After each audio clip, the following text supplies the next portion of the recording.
진짜 정찬 엄마도 큰일 했네. 네네. 오늘은 정찬 엄마들 장하나 공동대표 모시고 라이브를 진행할 예정입니다. 지금 장하나 의원이 와 계신데요. 금방 스튜디오에 들어오실 거예요. 네. 스타는 늦게 들어오는 거니까. 그렇죠. 네. 지금 많은 분들이 와 계십니다. 이게 워낙에 지금 한국 사회 전체를 흔들고 있는 이슈라서. 네, 오셨습니다. 네, 이제 저희 잡담을 하고, 네, 아유, 네, 그렇습니다. 90도 인사로. 네, 바쁘실 텐데. 네, 그렇죠. 일단 너무나 잘 아시지만, 네, 제가 약간 이게 정리하는 버릇이 있어갖고요, 진행자다 보니까. 저도요. 네, 그런가요? 네, 그 장하나 의원 간략하게 제가 소개해드리고 말씀드릴게요. 네, 라이브로 생방송 나가고 있습니다. 네. 지금 댓글도 나오고 있죠. 저기에 뭐 질문도 있네요. 어디 출신이시냐 그러는데, 네. 한국. 어디 당 출신? 어디 당 출신? 네, 그렇죠. 어디 출신 네, 장면인가? 여기서 또 뭐 댓글을 또 현명하게 밑에 민주당 청년비례의원 19대 국회의원이셨고요. 국회 환경노동위원회에서 특히 또 환경 문제 많이 전문적으로 다루셨던 것 같아요. 그리고 아닌가요? 네. 노동도 환경도 네, 다. 너무 네. 열심히 했습니다. 네, 열심히 했습니다. 그건 모두도 인정하는 거고요. 또 그 19대 국회 중에 출산도 하셨죠. 제가 기억을 나는데. 국회에서 의원을 하다가 출산을 한 경우가 전에도 있었나요? 저는 제가 처음이래요. 우리나라에서는 처음인 걸로 알고 있는 것 같아요. 한국에서는 처음이라고 했고 네. 임기 한 1년 남겨놓고 아기를 낳았으니까 아기 돌 때까지 국회에 있었던 거예요. 근데 이제 하는 일이 정치나 사회운동이다 보니까 임신, 출산, 육아를 겪는데 다 엉망진창인 거예요. 네. 저도 5, 60대 남성이고 재산이 한 40억이야. 20대 국회가 그렇거든요. 그런 사람들이 뭐 고민하고 사는지 상상 자체가 안 되잖아요. 거꾸로요. 아무리 훌륭한 국회의원도 대한민국 엄마의 삶은 상상을 못 하거든요. 엄마라는 그 계층 또는 사람들의 정치 세력화, 대한민국의 어떤 엄마들의 목소리다. 이런 것들을 만들어내지 않으면 정치권에 영향력을 줄 수 없겠다고 생각했어요. 유치원 문제 넘어갈게요. 이제 엉차는 엄마들은 당장 와닿는 문제인 거잖아요. 어린이집 유치원 문제인데. 계기가 된 건 2017년 2월에 국무조정실 부패 척결 추진단이 보도자료를 낸 거예요. 그러니까 지난 정권 말인 거예요. 그때 전국의 대형 유치원 어린이집을 95개소 선별을 해서 특정함사했고 그 결과를 보도자료를 냈어요. 자기 뭐 아들 연기하고 이런 것들을 유치원 운영비에서 그냥 막 그런 영수증을 몰래 했으면 안 걸렸죠. 영수증을 그냥 유치원 장부에 붙여놨다는 거죠. 그러니까 그만큼 개념이 없어요. 벤츠차 리스한 이런 것들이 붙어 있어요. 애들 벤츠로 등원시키는 유치원 없겠죠. 노란 차 있을 수 있지 않을까요? 그래도 95개 중에. 저 이분하고 방송을 자료를 전국에서 온 걸 이렇게 정리를 하다 보면 사례를 깊게 보게 되잖아요. 왜 식재료의 꼭 끝에 막 막걸리 맥주들이 꼭 껴있는가 이 얘기 많이 해요. 이제 나머지들은 아이들이 먹을 식재료인데 그렇죠. 거기 뭐 맥주 한 짝 막 이렇게 들어있는 거예요. 그게 진짜 아닌 말로 개판이구나 이런 생각이 드는 거예요. 거기 보면 주의 경고, 경징계, 중징계, 낸게 다 보도 자료에 있는데 그래봤자 태어난 데는 없어요. 이번에 동탄환인가 원장 파면됐는데 그 원장이 그래서 다른 교직원으로 보직바꿔서 거기 일했다는 거 아니에요. 그렇죠. 엄마 아빠들이나 아이들은 정말 바보가 되는 거죠. 비리기관에 또 보내고 해서 시작된 게 정보공개 청구고요. 근데 이제 비공개가 막 날라오기 시작하는 거예요. 비공개 사유는 뭐라고 하던가요? 네. 공공기관의 개인정보 보호에 관한 법률 제9조 1항 뭐 그거 위반일이 제일 많은데 그거 보면 이거 비공개 사유로 이렇게 인용하기 부적절한 아니 그냥 나 이거 딱 봐도 이거 공개해도 될 건데 눈높이에서 봐도. 네. 그러니까 더 화가 나기 시작했죠. 이게 어떻게 보면 이거 좀 칭한가? 이런 생각도 들면서 처음에는 국무조정실에만 정보청구를 했지만 했는데, 나중에는 전국에 149개 교육지원청이 있어요. 149곳에 다 했고 지는 3년치를 달라. 그러니까 즉 박용진 의원이 했던 것처럼 요구를 했는데 30군데가 다 공개를 해줬고요. 공개를 했나요? 110군데는 비공개가 왔어요. 야 이거 이러면 안 되는데 이분들이 그래요? 이것들이 원칙도 없구나. 그러니까 이게 한 나라의 공무원이고 교육당국인데 무슨 지역이 다르다고 주고 안 주고 하니까 상식이 있는 합리적인 시민으로서 분개하면서 이제 올 5월에는 드디어 행정소송까지 갔던 거고요. 감사 결과라는 건 있었어요. 이 전수는 아니지만 감사 결과는 존재하고 있었는데 기관 이름이 공개가 안 됐던 거고 보도자료도 일부 나왔지만 사실 언론도 잘 묻지 않았고 맞아요. 국회의원도 묻지 않았고 그거를 이제 정치하는 엄마들이 물었고 소송까지 가신 거죠. 그래서 이제 어쨌든 박용진 의원을 통해서 네, 네. 실명이 공개된 자료가 나온 거죠. 처음으로. 이게 보면 유치원에 들어간 예산이 2조 원 정도 되잖아요. 네. 국가에서 지원한 예산 2조 원이고 당연히 이거는 실명을 공개해야 되는 문제인데 공개가 안 돼 있었던 거고. 네. 이 기사에도 잘 나오잖아요. 네네. 공무원들이 되게 티껍게 네. 뭐 전화. 네, 하고 뭐 왜 하려고 하냐. 그게 자꾸 본인이 저 어디 소속 누굽니다라고 시작해서 전화해야 되는데 그 왜 전화해서 다짜고짜 거기 누구신데 이걸 했냐. 네. 아우 나는 정말 네. 엄마라고 부르는데. 엄마다. 애 키운다 왜? 여러분은 한겨레 TV 훅을 보고 계십니다. 정말 화가 났던 거예요. 국무조정실에 했던 그 특정감사 관련해서 무슨 대책회의 한 게 있는 거예요. 7월 5일자로 내용을 받아봤더니 교육부에서 저희가 5월 30일에 행정소송했잖아요. 그러니까 교육부가 그제서야 정부 법무공단, 서울고검 송무과 이렇게 두 군데에 유권 해석을 했더니 안주 이유가 없다고 나온 거예요. 그거를 가지고 전국 시도교육청 담당 직원들이 모여서 그걸 회랍을 한 거예요. 그랬으면 7월 5일 후에라도 저희한테 공개했으면 되잖아요. 그렇죠. 네. 저희가 돈 때문에 전국 17개 시도교육청 다 소송 못했어요. 다 몇백씩 드니까. 그래서 인천교육청하고만 하고 국무조정실하고 두 건의 행정소송이 있는데 인천도 그런 얘기 안 해줬어요. 그 유권 해석 받아서 줘야 된다는 얘기 안 하고 공개해야 되는 것도 아는데 그냥 소송 계속 가려는 거고 우리한테 뭐 거기서 막 봐달라구나 하고 막 그런 식이어서 단도직입적으로 왜 그런 것 같으세요? 귀찮아서 모르겠어요. 그러니까 계속 저는 한유총만 문매를 받잖아요. 그러니까 이런 과정을 겪어서인지 저희 회원들은 교육당국이 더 하면 덜했지 책임이 덜하지 않다. 이제 와서 뭐 무관용으로 하겠다라든지 이렇게 선긋기 하고 있지만 저희 눈에는 되게 그게 기분 안 좋아요. 그게 사실 지금 1, 2년 된 문제가 아닌 거잖아요. 보면. 적어도 최근 3년 감사했던 거 받았으니까 3년 동안에 이런 비리 행태들을 다 알았던 거고 감사할 때도 원장님 몇 월 며칠 몇 시에 감사 가요 하면 선생님들이 며칠 밤낮을 새서 감사용 장부랑 제출용을 다시 짜는 거예요. 막 새벽까지 야근하면서 출석부도 새로 쓰는 거예요. 왜냐하면 우리 딸이 15일 이상 등원을 해야 누리과정지원금을 풀로 다 받아요. 근데 그거보다 좀 적으면 안 돼서 엄마들이 등원하실 때 사인하는 거 있잖아요. 우리 학교 때 했던 거랑 비슷해요. 통지표에 사인 서로 해주잖아요. 그런 수법들이 그렇게 있나 봐요. 말로 가라로 다 한다는 거죠. 근데 그 가라는 이런 이런 감사에서는 나오지도 않는 부분. 네. 저희 애가 사립유치원을 다녔는데 가고 나서 굉장히 부조리한 것들을 많이 보죠. 뭐 모든 돈을 다 현금으로 받는다든지. 이런 건 다 불법이에요. 그렇죠. 불법이라고 하더라고요. 계좌로 받아야 된다면서요. 왜냐하면 현금으로 받으면 그게 유치원 이름 통장으로 갈지 원장 개인 통장으로 갈지 전혀 알 수 없는 부분이잖아요.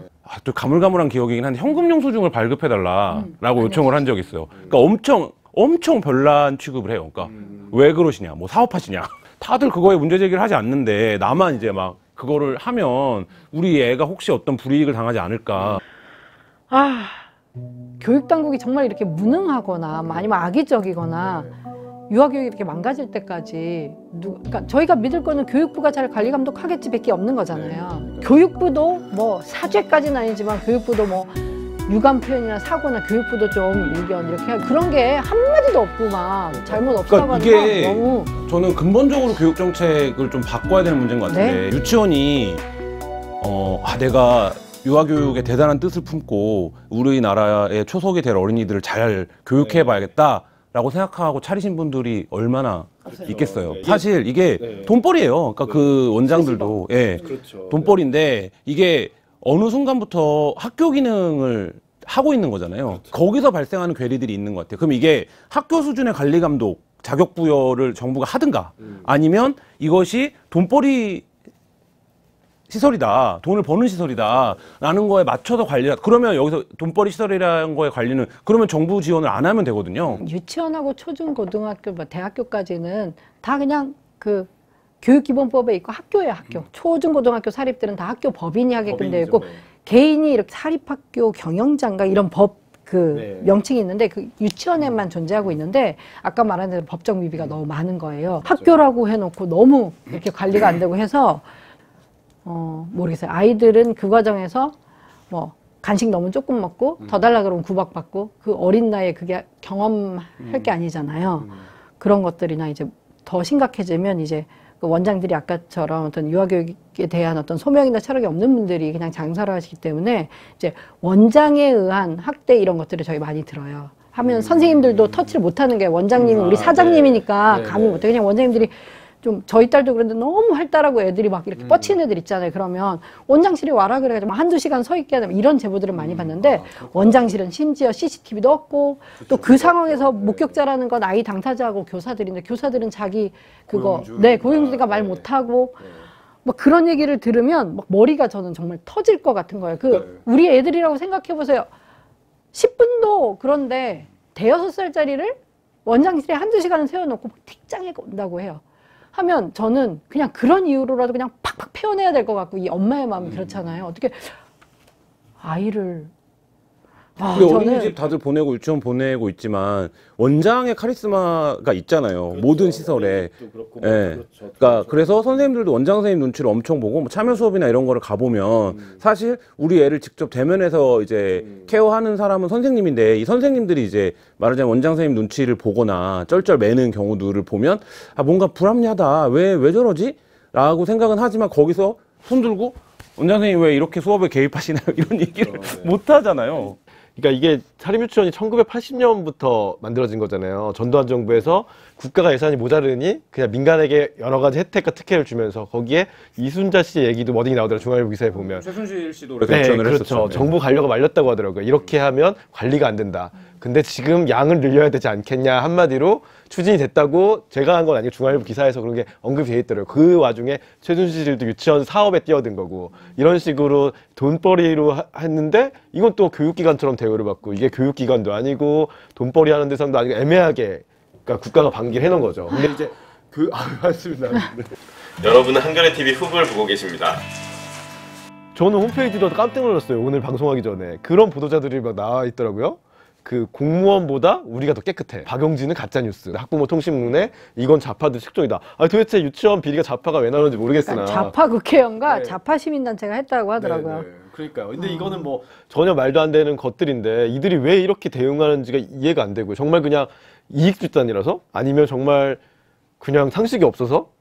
이게 자기들의 돈벌이니까? 그 게임인 것 같아요. 그러니까 왜 이 문제가 해결이 안 되냐라고 보면 한유청 그 비대위원장 유치원에서 보냈다라는 가정통신문에 답이 있는 것 같아요. 그러니까 그럼 애들 데려가라 니네. 그렇죠. 이렇게 나오면 무서운 말이에요, 네, 사실 답이 없어지는 거예요. 근데 그래서 저는 정부의 이거에 대한 의지와 속도가 굉장히 중요하다고 생각이 돼요. 그러니까 이 유치원들은 자기들이 퇴출될 수 없다라는 걸 알고 있어요. 왜냐하면 여기 아이들이 이른바 이제 볼모처럼 있으니까 한 유치원도 마찬가지인 거잖아요. 그럼 우리 이제 유치원 안 할게 내일부터 이러면 그 몇백 명의 아이들이 발생하는 공백. 근데 그게 한유총이라고 하는 집단이 집단적으로 그렇게 결정을 하겠다 막 해서 의사 표시를 해버리면 정부 입장에서는 그 감당은 또 어떻게 할 거냐. 그 부분에서 그래서 이게 좀 시간이 딜레이 되거나 막 이렇게 가버리면 그거 봐라. 우리가 뭐를 해도 당장 좀 시끄럽지만 어쨌든 애들이 여기 있는데 어떻게 할 건데. 정부가 진짜 야 그래?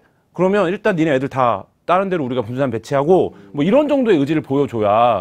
그렇죠. 저는 일단 정부에서 진짜 쫄지 않고 강력한 의지를 보이면 그 중간에 이제 이탈하실 분들, 흔들리는 분들이 한유총 안에도 분명히 있다고 생각 들어요. 그렇죠. 또 성실하게 하시는 분들도 있는 거잖아요. 거기 말대로. 네. 뭐랄까 요새 뭐 건물 짓는 속도도 빠르고 사실은 이렇게 문제가 있으면 그럼 우리 단설 치고 들어갈게 라던가 아니면 하다못해 막 그 조립식 건물이랍니까? 요새 조립식 건물 그런 거를 진짜 빨리 짓고 그죠? 그 어떤 시유지나 그러니까 유유부지에 그런 거 빨리 지어서 그런 걸로 해서 뭐 저는 전체도 아니야. 17개 시도 중에 몇 군데라도 뭐 서울, 경기 이런 데들 있잖아요. 시그널을 주면. 네, 하면 저는 이 원장님들을 보면은 땅하고 건물이 작아 아니면 못 해요. 어린이집은 이제 뭐 전세 이런 거 됐지만 이거는 다 작아거든요. 또 유치원 용도 건물이 다른 용도로 쓰기 힘들게 지어져 있어요. 그죠? 그죠? 뭐 이거를 팔았다고 해서 상가 건물로 이렇게 팔 수가 없는 것들이야. 다들 뭐 부지나 건물 형태가. 그럼 이분들은 오히려 그런 대안이 생기면 그거 팔지 못해요. 누가 그 유치원 할 사람 거기 심지어 거기 옆에 국공립이 생겼는데 그 유치원을 누가 사업하겠다고 팔겠어요?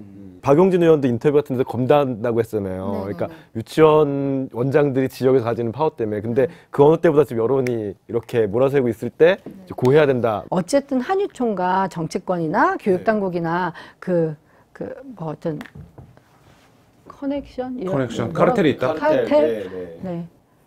진짜 한국말 없나? 우호관계. 뭔가 그런 것들이 없진 않습니다. 다 소설이 아니거든요. 근데 저쪽도 뭘 지고 나중에 패를 깔지를 몰라요. 하고 그런 거는 여야에 두루 퍼진 거지. 이게 막 자유한국당만 하고 민주당은 그렇죠. 지금 뭐 여당만 없고 이게 아니라 어디든지 다 지금 들어가 있는 그쪽 출신 거거든요. 의원들이 뭐 구의원, 시의원도 했을 거고 국회의원도 한두 명 있는 걸로 알고 있고 그렇죠. 이번 6.13 때 당선된 분들 중에 현재 유치원 원장 겸직하시는 사람들을 뽑아놓고 보면 그냥 절반이 자유한국당, 절반이 더불어민주당이에요. 그러니까 그런 면이 혹시 저는 이제 정치 기득권, 그러니까 뭐 국회든가 이제 지금 정부도 지금 무관용 이렇게 하지만 이제 발목 잡을 수는 있죠. 그러니까 저는 그거를 갖고 와야 돼요. 그러니까 예를 들면 정부 교육체계 안에 넣어서 정부가 이거를 학교 수준으로 관리 감독을 하고 지원을 해주고 그리고 그거가 싫다. 그 관리 감독을 받는 게 싫다. 이건 나의 사유재산인데 라고 주장하면 제도 바깥으로 내보내면 돼요. 그리고 거기서 당신이 학원을 하던